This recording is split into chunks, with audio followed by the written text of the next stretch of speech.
আবারও তিস্তার পানি বৃদ্ধির খবর জানাবো। তিস্তার পানি বাড়ায় রংপুরে তিস্তা সেতু রক্ষা বাঁধে ভাঙন দেখা দিয়েছে। বিস্তারিত জানবো, সেখানে আছেন সহকর্মী আব্দুর রশিদ জীবন। সরাসরি যাব তার কাছে।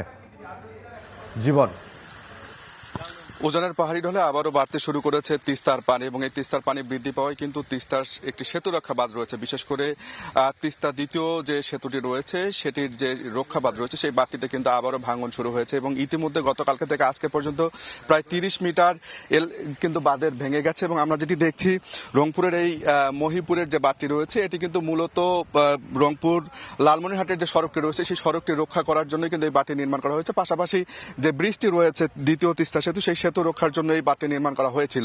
তবে এরই মধ্যে কিন্তু 900 মিটার বাঁধের প্রায় কিন্তু 150 মিটার বাঁধ ভেঙে গেছে, যেটি আসলে গত বছর থেকে ভাঙন শুরু হয়েছিল। গত বছর 100 মিটারের বেশি ভেঙে গিয়েছিল এবং গতকালকে থেকে পানি বৃদ্ধি পাওয়ায় এই তিস্তাতে আমরা যেটি দেখেছি যে তিস্তার ব্যারেজ পয়েন্ট 44টি জলকপাট কিন্তু খুলে দেওয়া হয়েছে পানি বৃদ্ধি পাওয়ায়। সে কারণে কিন্তু তিস্তার পানির যে তোর, সেই তোর কিন্তু বেড়েছে এবং এই বাঁধের 30 মিটার এলাকা ভেঙে গেছে এবং এই ভেঙে যাওয়ার কারণেই কিন্তু বাঁধের পাশেই যে এলাকাগুলো রয়েছে, বিশেষ করে 1200টি পরিবার কিন্তু হুমকির মুখে রয়েছে। যে কোনো মুহূর্তে সেই পরিবারগুলো পানি ঢুকে যেতে পারে, সেই এলাকাগুলো আরো ভাঙন ধরতে পারে। সে কারণে কিন্তু আরো হুমকি বাড়ছে এবং এই বাঁধটি তৈরি করেছিল এলজিইডি। তাদের সঙ্গে আমরা কথা বলেছি, তারা যেটি বলছেন যে যেহেতু এখন তিস্তার পানি বৃদ্ধি পেয়েছে, বেশি করে পানি বৃদ্ধি পাওয়ার কারণে আসলে এই মুহূর্তে আসলে এটির কাজ করা সম্ভব নয় বলে তারা জানিয়েছেন। এবং গত বছর কিন্তু তারা বাঁশের একটি গ্রোয়েন নির্মাণ করেছিলেন এই বাঁধটি রক্ষা করবার জন্য, সেটিও কিন্তু পানিতে তলিয়ে গেছে। যে কারণে এবারের যে ভাঙন সেটি আরো তীব্রতরভাবে শুরু হয়েছে এবং এই এলাকার যারা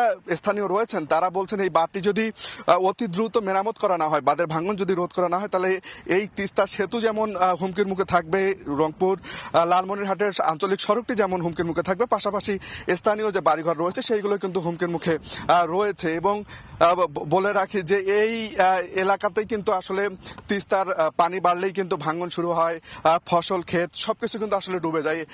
এই ডুবন্ত ফসল থেকে রক্ষা এবং আমরা যেটি দেখছি যে ভাঙন থেকে রক্ষায় এখন পর্যন্ত কোনো পর্যাপ্ত কাজ আমরা এখন পর্যন্ত দেখিনি।